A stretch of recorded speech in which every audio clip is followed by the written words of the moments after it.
അസ്സലാമു അലൈക്കും വറഹ്മത്തുള്ളാഹി വബറകാതുഹു. ഇന്ന് ഡേ 4 ആയിട്ടിരിക്കും. പരിശുദ്ധ ഖുർആനെ കുറിച്ചിട്ട് പഠിക്കുമ്പോ ഖുർആൻ ഓതുന്ന സമയത്തിൽ പുള്ളികൾ അഥവാ ബാ ചൊല്ലുമ്പോ കീഴ് പുള്ളിയും താ ചൊല്ലും മേലുക 2 പുള്ളിയും താ ചൊല്ലുമ്പോ മേലുക 3 പുള്ളിയും ഇങ്ങനെ പുള്ളികളും ഇയ്യാക നഅബുദു വ ഇയ്യാക ചൊല്ലുമ്പോ ഒരു സെദ് ഉണ്ട്. ഈ സെദ്ദുകളും ഇല്ലെന്ന്. ഈ സെദ്ദും പുള്ളിയും ഇതെല്ലാം കൂട്ടിയത് അബ്ദുൽ മാലിക് ഇബ്നു മർവാൻ ചൊല്ലുന്ന ആള് ഉമവിയ ഭരണാധികാരിയായിട്ടിരുന്നപ്പ അണ്ടത്തെ ഇറാഖിന്റെ ഗവർണർ ആയിട്ടുള്ള ഹജ്ജാജ് ഇബ്നു യൂസുഫ് എന്നവരെ ആ കാലത്തിലാണ് അവർ കൂട്ടിയതായിട്ട്.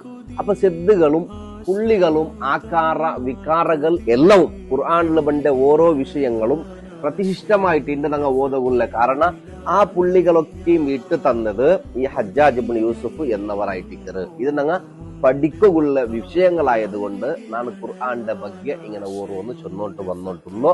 പടച്ച റബ്ബ് കബൂലാക്കട്ട്. അതുപോലെ എല്ലാവരും ഇത്രയും വിഷയങ്ങൾ പഠിക്കുക വേണ്ടിയിട്ട് എൻ്റെ അക്കൗണ്ട് ഫോളോ